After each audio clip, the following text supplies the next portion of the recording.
Hi everyone, thanks for joining me today. I'm Jan Clothier from Thinking Stamping and I'm an Independent Stampin Up demonstrator based in New Zealand. And today I'm going to share with you how I made this card, which I made for the colour challenge at Around the World on Wednesday. If you haven't encountered us before, we're a group of demonstrators who on the second Wednesday of every month have an inspiration blog hop just so that you can get some ideas from us, and we love it when you case us or copy us. So the challenge this month is to use either a coastal or a traditional colour palette, and as you can see, I've gone for a very traditional one. I've used the Decorative Trees bundle, which is turning out rapidly to be my favourite bundle of the Christmas catalogue. And I've done a few perhaps slightly different things with it than what I've done with my other cards. So we'll just crack on, and I'll start off by showing you what we need to make this. So obviously it's the Decorative Trees stamp set and bundle, lots of dies here, some of which we'll be using. But in terms of what you need from paper, I've used a cherry cobbler card base because cherry cobbler is my favourite red, and it is the width of an A4 piece of paper, so 21 centimetres, scored at 10.5, and I've cut it at 14.5. And we can just give that a little burnish so it's ready to use as a card front. Now, if you are an imperial person, this is just a standard card size front. So if you are in an imperial market, you use inches or whatever, then just use your standard card size base and adjust accordingly. You know, it's a very straightforward card in terms of measurement. Right, the next thing we need is another piece of cherry cobbler, which is 1/2 centimetre smaller than the card front. So this is 10 by 14. So if you're an imperial person, that's 3/8 of an inch, 1/4 of an inch, that kind of size. So as you can see, what I've done is I've already embossed that. And I've embossed it using the Distress Tile 3D embossing folder because I like that kind of old-fashioned, vintage, Christmassy look that it gives. But, you know, you could use something else if you prefer it. So you need that. Now for the inside of my card, I'm going to mat the inside. So I've got a piece of shaded spruce, which again is 10 by 14. And I've got a piece of basic white, which is 1/2 centimetre smaller again. So 9.5 by 13.5, and I'm just going to pop that aside because, as I say, that's for the inside. Don't need that until later. Now I need a piece of shaded spruce for the tree, so I've just cut, any scrap that's big enough for the die. This piece is 9.5 by 7, but just a piece of scrap will do. And all you need to do is just take the tree die, the outline tree, and cut them out. So that's that. And you're going to need a scrap more real cherry cobbler to do the sentiment. Now I have used this sentiment, A Very Merry Christmas, and what I've done is I've gold embossed it twice. And I've gold embossed it twice because, as you can see, I'm going to cut it up into pieces, and I just found that it's easy enough to cut the very, and the Christmas out straight, but the merry you have to fussy cut out around the shapes. And it was just easier to not have to worry about keeping a straight line for the Christmas. So one of them I used to cut out the very, and the Christmas, and the other one I used to fussy cut around the merry. So I just found that was a useful thing to do. So I did two while I had all my embossing stuff out. And then the other thing you need is a little bit of gold foil. Now again, you can see, oops, I've just dropped a couple of things. I just used a scrap because it just needs to be big enough to take this die cut and to have a bit of spare to cut out a few stars. So, as long as you've got enough to do that, that's all you need. So I didn't actually cut out a special piece. I just used up something out of my scrap box for that. So we will start off with dealing with the tree, and then that's out of the way, and then we'll do the more fun bit. So I'm just going to get a bit of scrap paper to protect my work surface a bit. So here's the tree that I just die cut out of this piece of shaded spruce. The second thing I then did to it is I got a blending brush and I got my shaded spruce ink, and I just inked around the edge, and I think you can see here that it just darkens it and gives it some more depth. So I'll just hold that a bit closer perhaps just so you can see the difference between uninked and just sponged around the edge. And then I'm going to get my little die cut thing and attach it. Now how you attach it is up to you. If you had some adhesive, double-sided adhesive sheets on the back of this, then you just peel it off like a sticker. Or you could be very, very careful with the glue so that it doesn't get onto the shiny side. And then you take your, you get your sentiment and you slice it up into the little pieces as I described, and you put it all together and you get that. That's sort of the 3 steps. Now, one thing I've done differently on this one to what I did on my first card, and it's a matter of personal taste for you. Don't know whether you can see that I glued the sentiment down flat. And on this one, I thought I'd see what it looked like popped up on dimensionals. And the reason I did it off camera is because I did have to faff around and cut up my dimensionals small to do that. So that's just ready to go when we need it. Right, that's the boring bit. Now, if you see anything that I use in today's video and you'd like to add it to your craft stash, then please feel free to shop with me. If you live anywhere in New Zealand, you can shop with me anywhere in New Zealand through my online store, and there is a link in the video description below if you would like to do that. And also, if you'd like to contact me to ask any questions, you can also find the details in the video below. Now, as I said, the fun bit, which is the creation of turning this into this. So I think I better get back my piece of protective paper. Okay, and the first thing I did was I got my cherry cobbler and my blending brush, and I'm just going to colour up around the edges just to darken them. And again, it just adds that sort of extra texture and extra depth to it. So you can get as aggressive or as non-aggressive as you like, but you're starting to see that you get that lovely deep, almost black-red edging going on, and it also helps to bring out the pattern a little bit. Okay, so just do that. Messy, messy, messy. And the last side. So that's step 1. Sponge up to your heart's content until it looks as inked up as you want it to be. Right, we'll move that out of the way. We'll turn that over.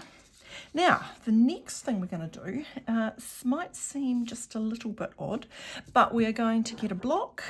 We're going to get a little bit of glue, just liquid glue.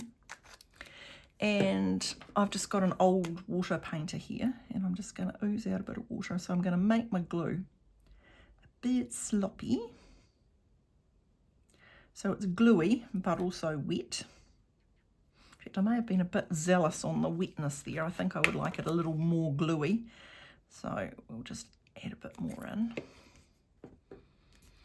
And just perhaps operate out of that more gluey section.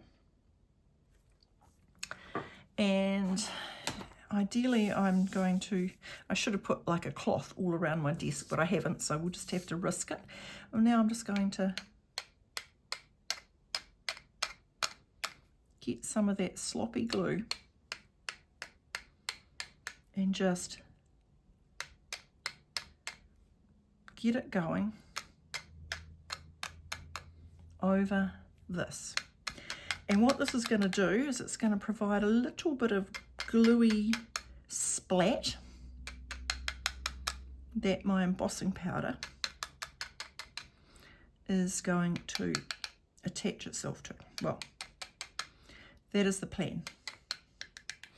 And because I've also just inked up all of that, some of my embossing powder is also going to stick to that.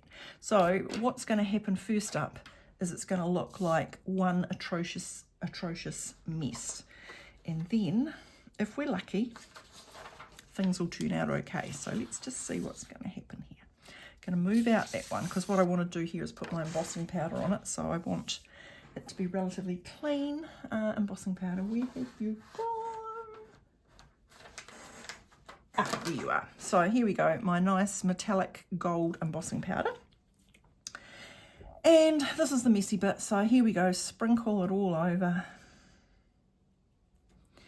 and give it a bit of a shake, rattle and roll. all over.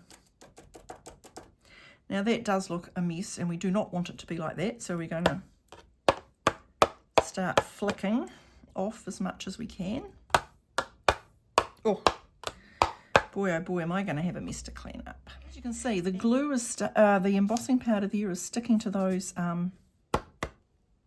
glue dots, and when I heat it up, you will see, I'm actually going to heat it up off camera, but what happens is the water evaporates, the glue is left, and we get left with some nice splatty bits. So we'll just have a bit more of a clean up. And I'm just going to go off and zap that. Okay, well, I don't know that I like this one as much as I like the one I did, but then I think it also looks quite different. Looks quite different once you've got everything on it. So I think that when you're doing a messy technique like this, even if you come away from the heat gun and you go, oh, I don't know whether I like it, it looks a bit messy, just run with it, because you never know what it's going to look like when it's finished. And the other thing about it is, the question is how much to interfere, like how much do you brush off, how much do you rub with your finger, how much do you do? Sometimes you just got to run and let the process get to the end and see what happens. So that's what we're going to do. We're going to run with the process and see what happens. So before we do any attaching, I'm going to add my gold cord. So this gold cord is one of the November release online exclusives. It's just called Twisted Gold Thread. And I love things like that. So naturally it was in my list now, which I think I shall do it that way. This is the point we have to decide which way is up and which way is down. Yeah, I think I'm going to do it that way. So I'm going to put my gold cord here. So I'm going to do some Stampin' Seal just to give myself an anchor, and I'm then going to run my cord back and forth across there. Whoops.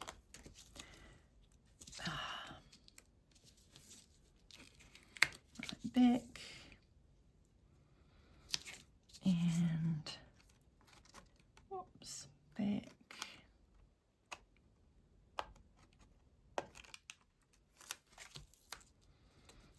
And then back and back, and then we shall give it a wee snip and have a look. Is it straight? Yep. So we shall now attach that to the front, and because this is just tacked on there, I'm going to make sure I've got glue over those ends, because I want to make sure that they do not part company at the wrong place. So I'm going to give it a bit of extra glue, and then we are going to attach it in, have a look and see if it's straight and centered, and then when it is, we're going to give it a good press, especially around the edges. Okay. Oh, got embossing powder all over myself. Right, the next thing I'm going to do is I'm going to cut myself about 25 centimetres, ready to tie the bow after I've attached everything. Right, the next thing is the tree, which we've got sitting here nicely, all finished off, and we need some dimensionals, because we're going to dimensional this tree on, give it some oomph.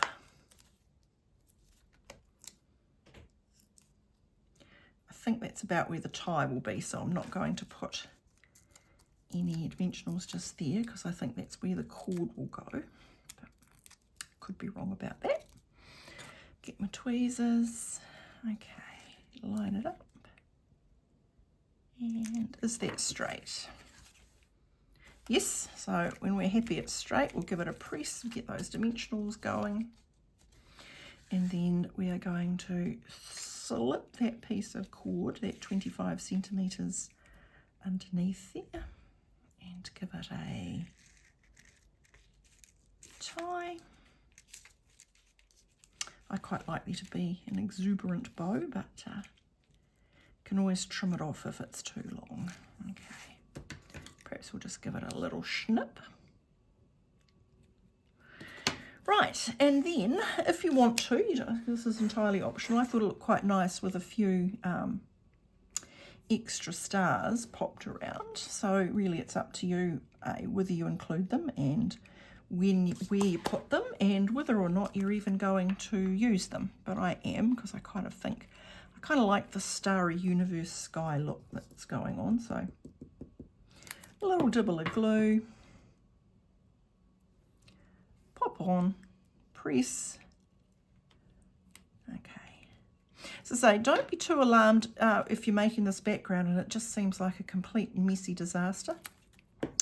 You know, you just have to kind of trust the process. Ink around the edges, put on your gluey splatters, sprinkle over the embossing powder. If you have to, rough it up with your fingers to get off any excess. And just see what happens. And sometimes you get to the end of it and you go, you know what, that's just a mess. I think I'm going to have to do that again. But most of the time you go, well, it looks a bit of a mess, but once you've got everything on there and it's all together, then it looks a whole lot nicer and you go, yeah, actually, it was all right.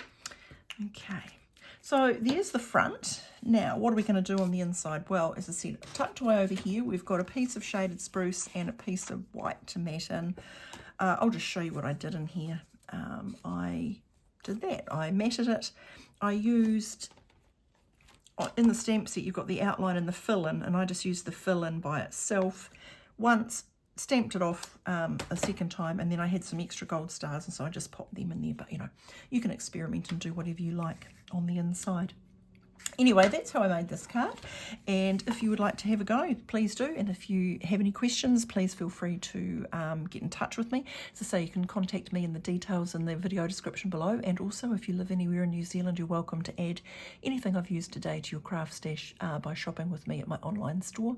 If you liked what you've seen today and you haven't subscribed, please do so you don't miss anything else I do. But above all else, everyone, happy stamping.